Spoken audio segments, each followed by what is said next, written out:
Hello everyone and welcome back to the Little Quilter. Today we're going to be continuing work on the McCalls 7875 quilted robe. Now, I have had to kind of stop for a moment. I have basically, I think, completed the layout for the one side of the robe, and so I started work on the other side. Now, I did make some progress in kind of making it easier. Basically, what I decided to do was to just sew like rows of 16 diamonds and just sew a bunch of those all in one go and then kind of lay them out to see how many more I needed to do rather than kind of laying it out and picking them up. And then what I've been able to do is just set a light, medium, and dark diamond right there, and I just go through, pick them up, and sew. So it's a lot of chain sewing and it's going super fast. And then I'm able to lay it out. Now, last night I got through several more rows, but I ended up getting low on my lighter colored fabric. And so what I decided to do, I went through more of my laundry basket fabrics, picked out some other colors. This is one of them. Isn't that pretty? Oh, and this one right here I think is really gorgeous for the whites, and have cut several of those. Now, I did pick out some other colors as well that I really liked and wanted to add to that. But what I did was I kind of held on sewing the two diamonds that I had done already.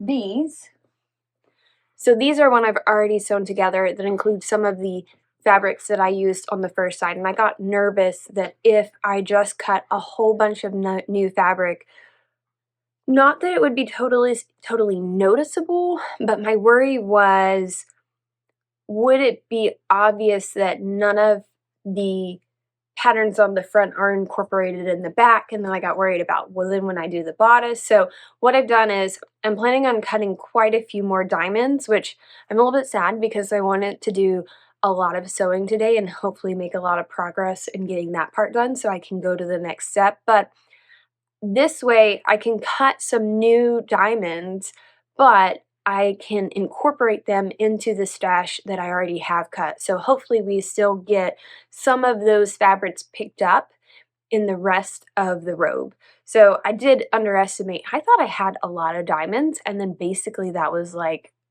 the front part of the robe, right? Just the bottom skirt. And so I am going to cut way more. And I mean, if I don't use them, I'm sure I can use them for some, I mean, I could make another quilt at this point. So, but I am really excited that I'm using a lot of the laundry basket fabrics. I had to open like 3 more packets of my monthly fabrics, and I was really excited about that. Also, some of these fabrics are so gorgeous. So here are some that I haven't cut. They're the darker ones, and I do actually have quite a few darker ones, but look at that. Isn't that gorgeous? I love this pop of this mustard yellow. It's so pretty. And then this was another one that was just little hexagons. And this blue, which would be really beautiful for like the medium color, so I might cut some of that in there. A lovely shade there. So there's just so many. Every time I open a package, if it's fabric I haven't seen from laundry baskets, it's just so gorgeous. I love it so much.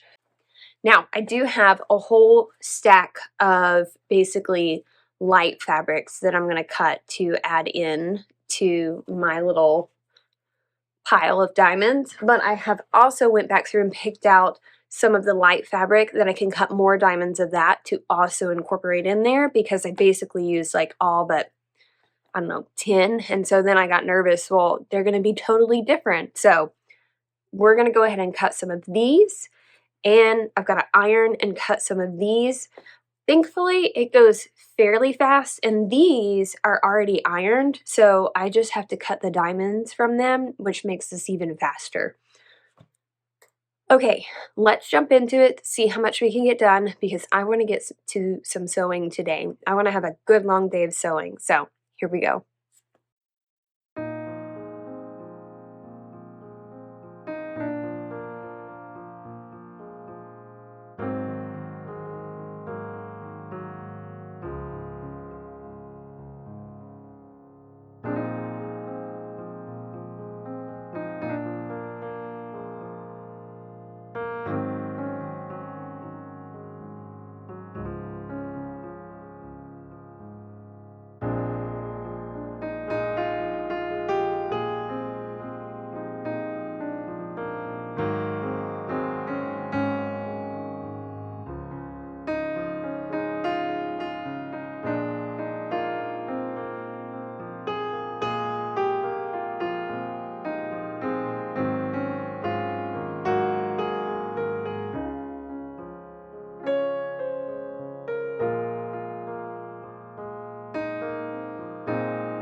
Right. So what I have done now is I went ahead and cut more of the just more fabric. I did light as well as I did dark and medium fabrics. A, because I just thought they were too gorgeous not to include in it.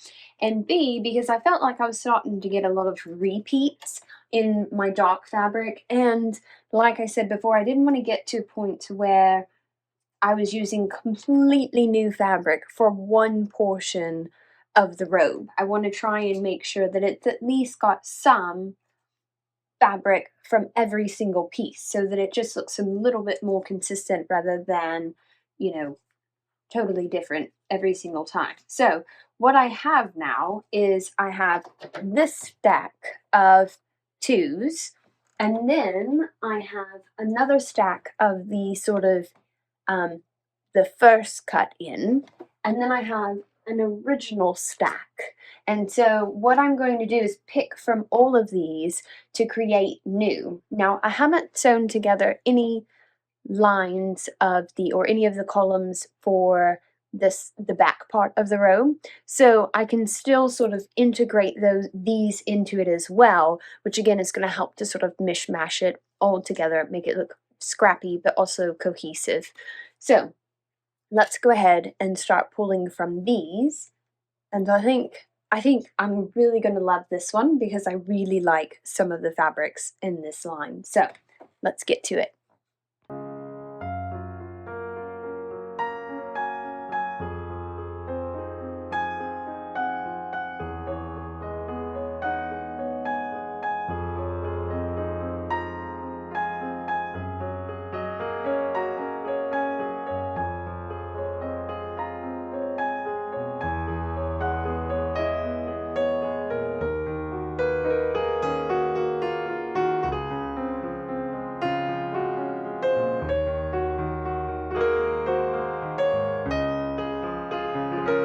Right, so I've got a nice load here with the new fabric that I have cut along with some of the old fabrics as well.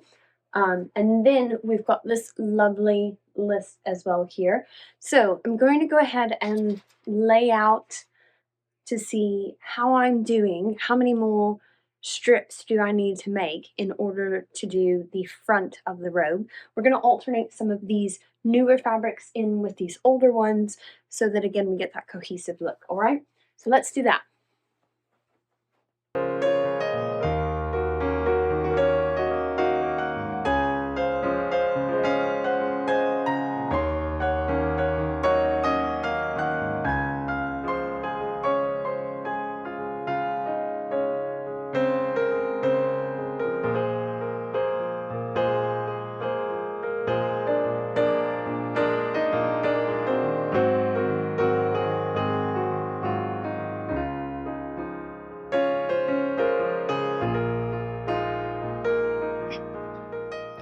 Okay, so I've taken those two off to go ahead and pin them and start sewing these together to see how much this shrinks across. Obviously, the hardest part about this is that the diagonals go this, because they are on diagonal, as you go, they almost go upward. So you almost need to, as you progress, actually make your rows longer in order to have the same length all the way to the bottom. But then that seems silly to do because, this is going right up this way. So you'd have all of this extra work that you don't really need. So I've kind of staggered them in order to lay them out. And I think that it looks quite good, honestly. I do think the new patterns in there are not overtaking it. And of course, it is all the same laundry basket fabric, so that does help. But I think that overall it looks okay. So let's go ahead and start sewing all these strips together, and maybe we can get this sewn together today, which would be lovely.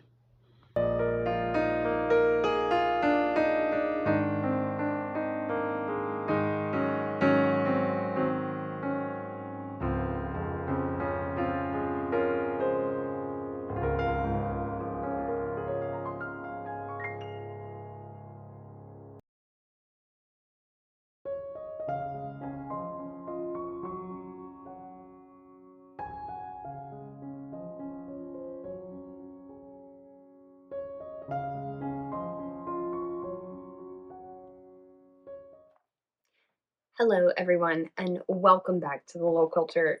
Today, we're continuing work on the robe quilt that I'm doing. So the McCalls 7875 robe, and I have chosen to do this in a quilted design with 3-inch diamonds. And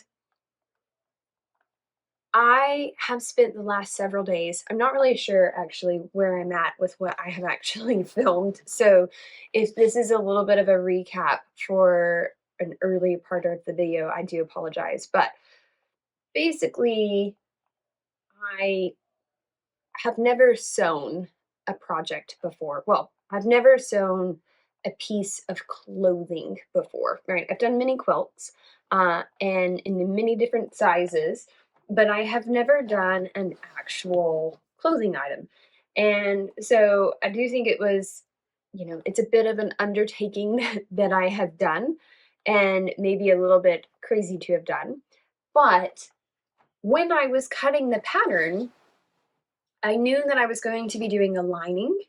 I knew that I was going to be doing the external shell that was quilted. And so on those patterns, when it says cut two, that definitely means a left and a right. And I don't, whenever I originally looked at the skirt like design, I thought, huh, that's gonna come together for like all the way around me. And I thought in my head that seemed kind of funny, but I really still hadn't connected the dots. And I think towards the end of maybe the last video, I kind of realized because I kind of went a little crazy and want to do a whole bunch of sewing projects. And in sort of designing those, I came across that I would actually need to do a left and right. What cut two meant for that single piece was that there was a left and right, which meant that where I had thought, oh, I have done the front panel of my robe, I have actually only done one side of that front panel, which meant I realized I needed a whole lot more of these diamonds. And that is then what I worked on, I think, for the past several days, is basically just cutting diamonds. And then whenever I realized that I needed to cut these diamonds, I also didn't want to, I wanted to intermingle those. So there was a lot of kind of fluffing or faffing around with this fabric of just intermingling them in such a way that I'm not reusing the same ones over. I'm kind of dispersing some of the older fabric that I had cut from laundry basket fabrics into this newer cuts that I have done. I am really excited in that I have used so much of my laundry basket fabrics that I've just kind of been like stashing away at this point. And I'm really excited by that because, you start to get this fabric built up and you're going, what am I going to do with this? And this has been a great project to really delve into that deep fabric stash and pull them out and enjoy some of these really beautiful, gorgeous fabrics. Okay, and before we had talked, when I first did the first one, I kind of laid them out across the entire paper pattern that I had drawn and cut out. And I really struggled with that one, with sort of getting it because diamonds, and this is a true diamond, go at an angle, right? So they slant, especially if you want them vertical.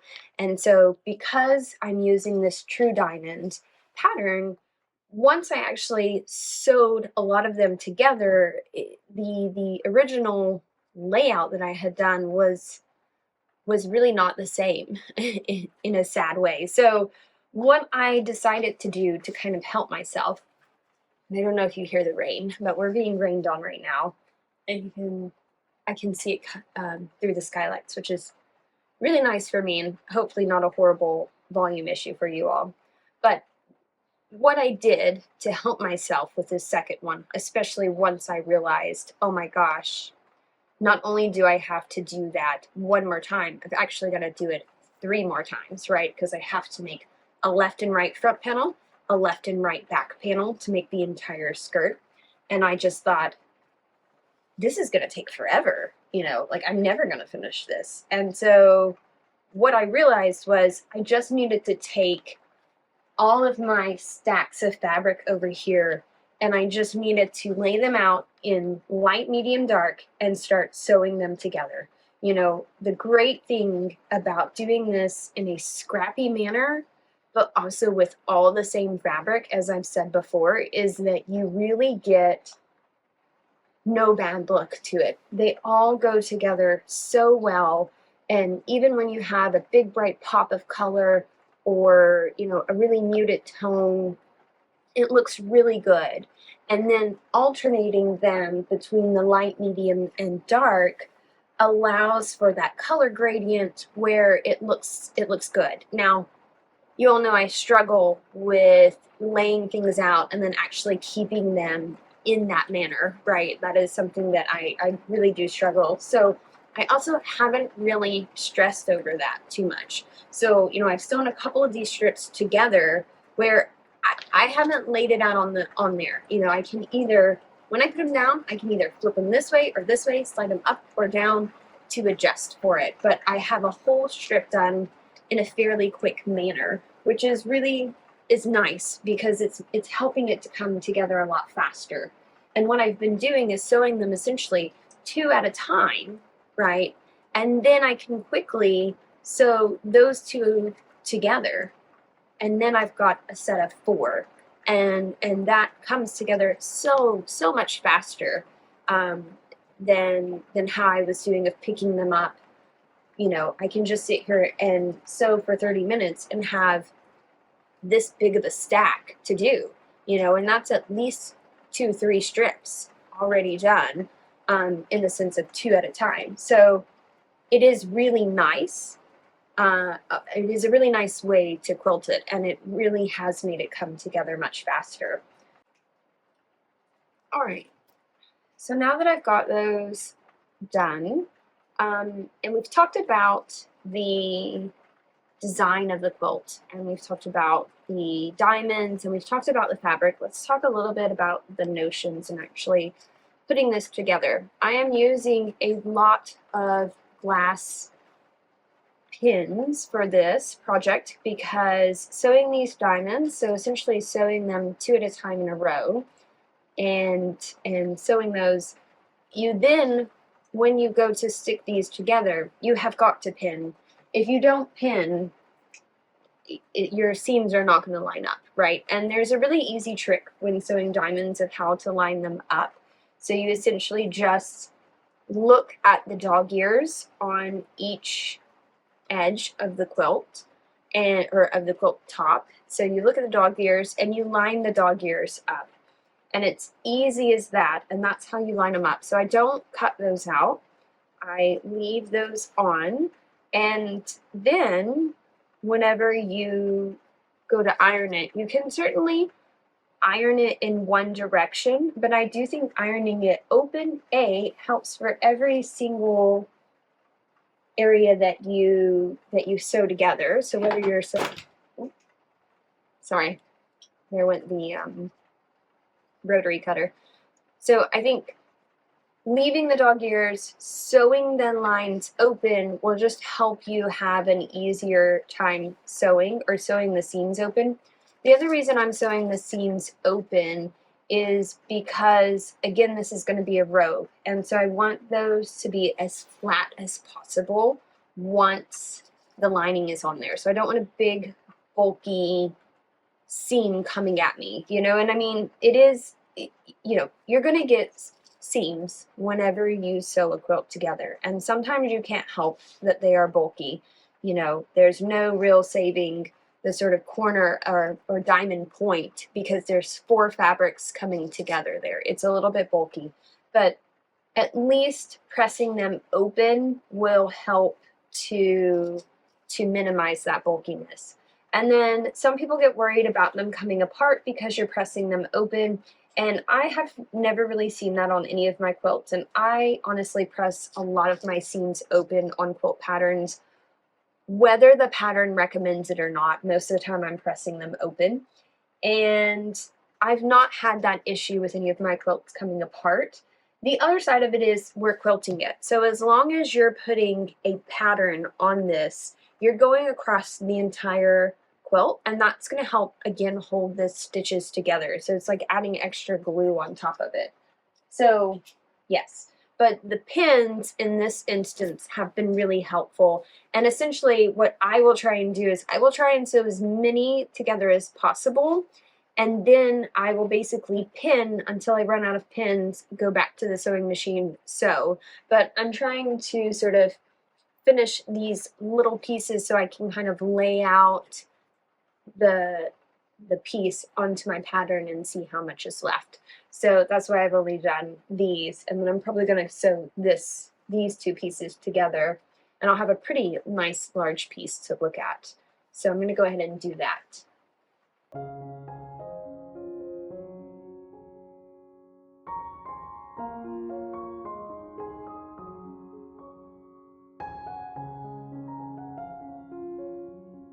going to pin these two large pieces together here before we sew them, and then I think we've got to make several more little strips to finish this one top. And then I'm going to count them and see how many I need to make for the next two.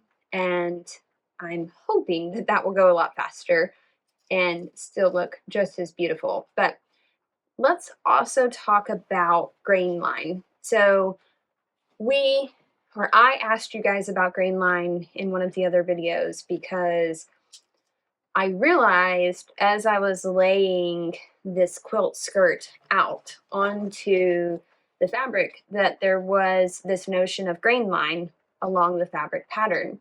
And, you know, my concern in never having done this was, how do I line these diamonds up so that they are straight and they look good across the pattern? And the answer really is that I'm not going to be able to use the grain line, because the way that that grain line sits, they will not be perpendicular diamonds. They will be at an angle with that. And so you can not follow the grain line. So there are certain instances where in many patterns that they don't follow the grain line. The big worry is just about bias edge, and it's sort of the fabric warping. I think I have a little bit of a safety net. I don't know if it really is a safety net or not. I suppose we will see at the end. But because I am quilting this entire diamond top to some batting, and I am not going to be doing a bottom layer of it. So it'll be 2 layers. It'll be the quilt top and it'll be batting. And I'm going to quilt those with a pattern. And essentially, I think that's going to help to manage the desire for those diamonds to sort of shift on the bias. I don't know for sure, but I do know that if I don't put them, basically line them up perpendicular to the pattern, and I try and use the grain line, it's not going to look right at all. So I am going to wait to cut everything anyway. So essentially I'm going to make this really large square. I may cut it down just so I'm not quilting, you know, an excessive amount, and run it through, basically run it around so that I don't have any frayed edges, and do like a stay stitching all the way around it.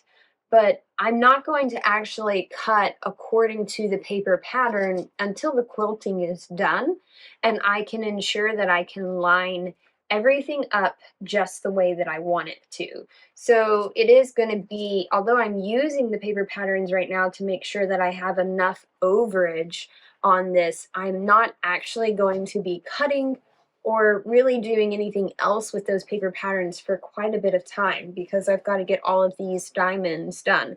And again, the skirt part is probably going to be the worst part. I think, you know, everything else is going to be so much smaller of a piece that I'm not going to have to quilt as many. But I do think I have a good plan at making this faster for the next 2 skirt pieces. I'm hoping that I have cut enough diamonds, because I cut a lot of diamonds. I think my estimate for this project is I'm probably going to need like 10,000 diamonds. And I don't really know what 10,000 diamonds looks like cut out. So maybe this is 10,000 diamonds cut out. We'll find out. But I still have a lot of fabric left over, so if I need to cut more, I definitely can. And I have a lot of the same fabrics that I started with, so I think it's going to be okay with regards to keeping them looking fairly consistent rather than worrying that you can kind of see difference in every single panel. So I'm not really worried about that. It's just a bit of annoyance to cut. Not an annoyance. It's just a lot of work to cut 10,000 squares out. I think they look gorgeous and I'm so happy. So happy with my design choice. I'm very happy with it, but I definitely underestimated the amount of diamonds that I would have to cut out in this project. So, but it'll be okay. We're gonna go ahead and do this, and then I'm gonna show you guys visually. I'm gonna lay this out on the paper pattern, and we can talk about why that grain line is not gonna work, okay? Okay, I know I told you we are gonna talk about the grain line for sure, I promise. But I thought we might talk about one other thing I meant to mention in my notions and just with piecing this. The thread that I'm using is the masterpiece thread, is the top thread. And generally I quilt all of my quilts with white thread. I know some people very much like to match the thread and I mean, I think I understand. It makes sense, but I also, you don't see the thread, or you shouldn't. You shouldn't see the thread that makes up your seams, right? In a quilt. And as long as it's not, jarring, and I think white for me is one of those that kind of just mixes in. I think if you were sewing with like the black thread, then obviously, yes, that's probably going to show through on a very white fabric. But I think as long as you're using a white or a cream colored, for me, I've not had an issue with that. And you guys let me know, do you always piece your quilts with a particular thread color, or do you always change it? And in a quilt like this where I have so many colors, I just don't know that that would even be feasible. So I piece all of my quilts with the Masterpiece Superior Threads Masterpiece thread in white. I don't know what the number is. I can put it down below if you need me to. The other thing that I do is I use the bottom line thread. So bottom line thread by Superior Threads is what I use for in the bobbin. And honestly, I am using that just kind of by default because when I first started doing long arm quilting and I had the idea that I was going to make all of my bobbins and that would save me so much time and thread costs and all of that stuff. And now, of course, I basically only use glide thread on my long arm in the bobbin as well as on the top line. So I purchased this super large cone of bottom line thread. This is all only bottom line thread. It's number 624. And so, once I realized I'm not going to be doing this, I'm not going to be using this for my long arm quilting machine, I thought, well, I do wind my own bobbins on my machine because I have a bobbin winder up here.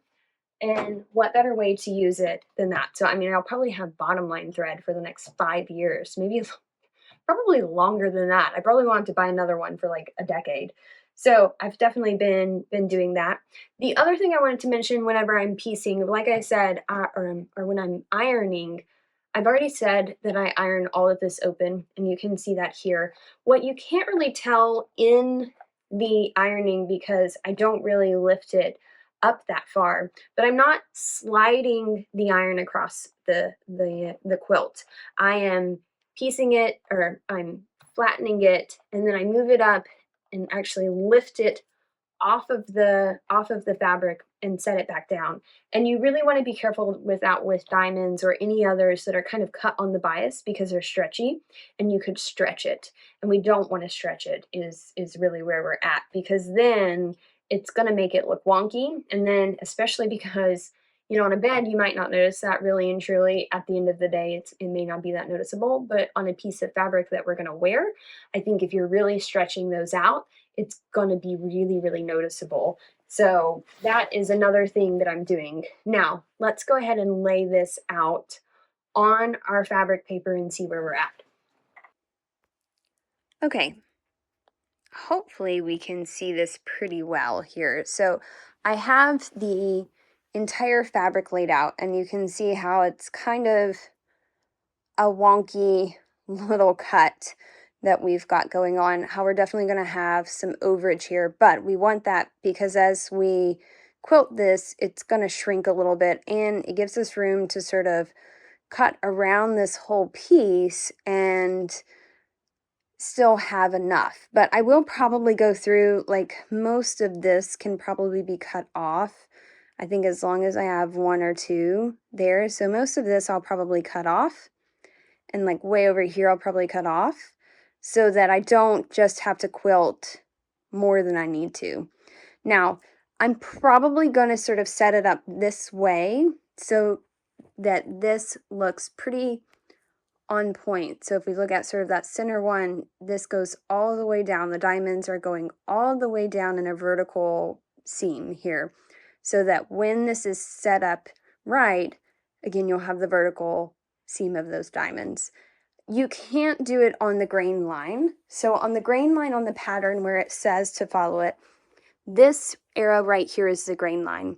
And you can see how off that is from a vertical up and down. So if you changed it and we rotated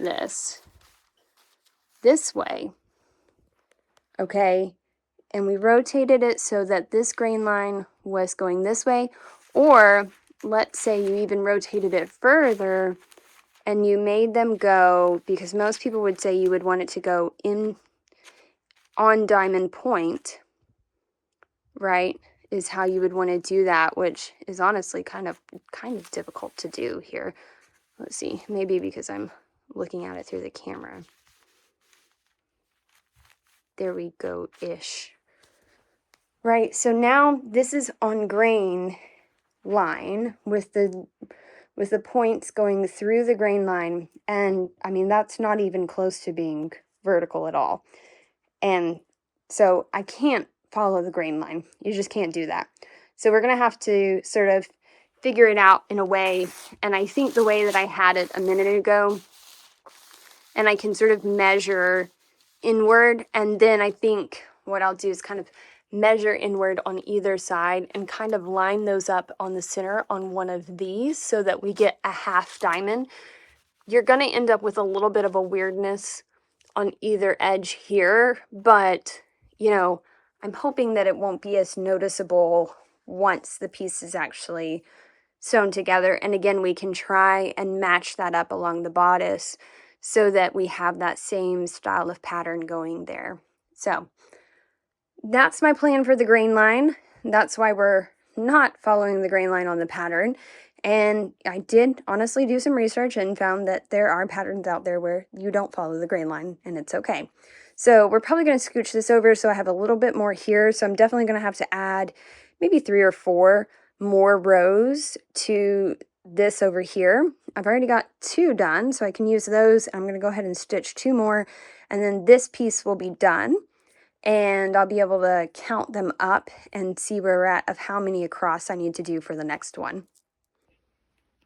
Okay, so we've got it all finally laid out, and it is 22 columns across and 16 diamonds per column.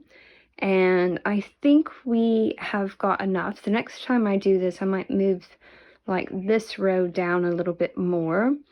Because I've got plenty of room up here, but I might move it down a little bit more so that we could cover it.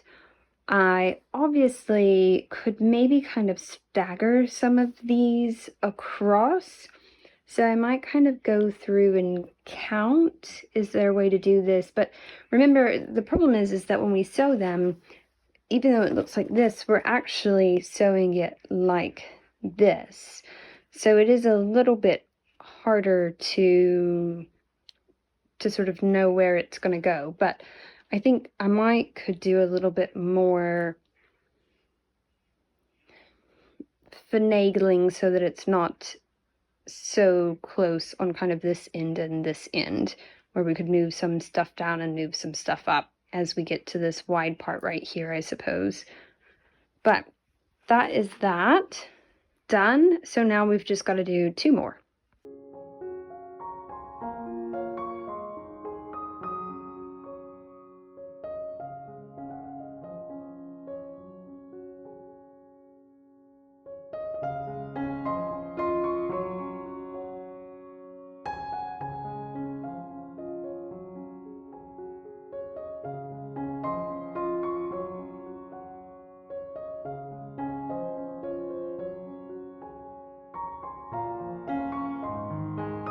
All right, I have it here, the collection of 22 rows or columns of diamonds. So I've done them 2 at a time, and my thought being if I do 2 at a time, then I can lay them out and kind of be able to move them easily, but I've got enough that 2 at a time, I think it'll go together even faster. So that didn't take as much time as I thought it would, but yeah, I think it's coming along really well. So I'm excited to lay this out because that would mean that I only have to do 1 more of these.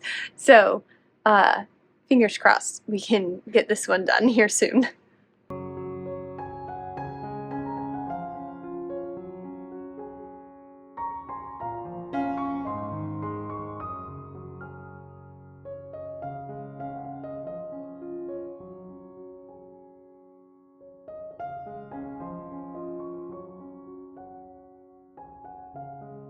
Okay, guys, I did it.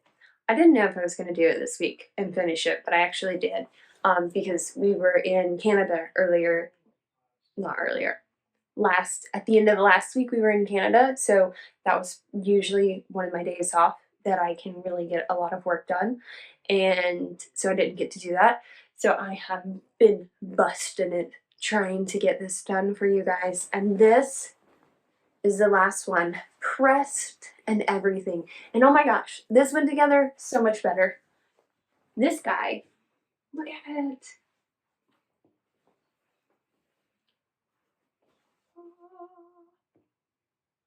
It looks so good. Okay, I'm gonna lay this one out, and then I will also show you guys the other ones as well. So I've got 4 of them.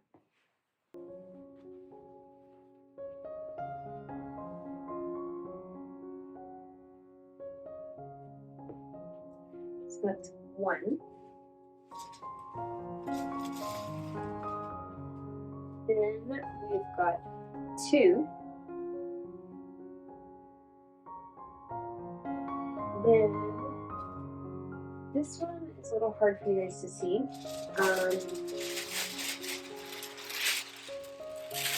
And very loud. It's got the paper stuck on top of it. So, but it is, oh, it is super bumpy now. But yeah, so that's 3. And then the last one right here is 4. Okay, I am just super stoked that I was able to get that done. I think the next part that I'm going to be doing is probably the bodice, and I definitely think that this is going to go together a little bit faster now. Thank goodness for that. I have kind of a plan down. So really and truly, if you're going to do this and you're doing it in diamonds or really anything, I would recommend just sewing strips of stuff of whatever design you're doing. Sew the strips together and then put them together and then just do that. Because honestly, I love all of them. And the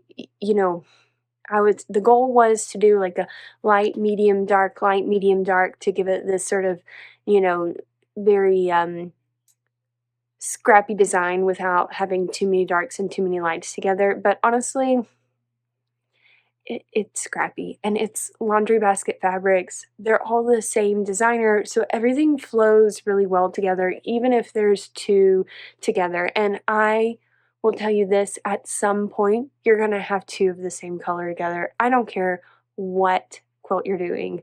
I looked at a quilt that I had made, like, I don't know, 6, 10 years ago, and I just now realized that there's 2 of the same color together on a quilt that I did 10 years ago. So, sometimes your eye just sees what it wants to see, and, that's why they talk about doing all of the taking a picture and doing the grayscale and all of this stuff, but, at the end of the day, I don't think it's gonna matter too much for any project that you're making, let alone for this. It's gonna be on my person, so you're not gonna notice exactly those things. There's just gonna be so much going on, I feel like.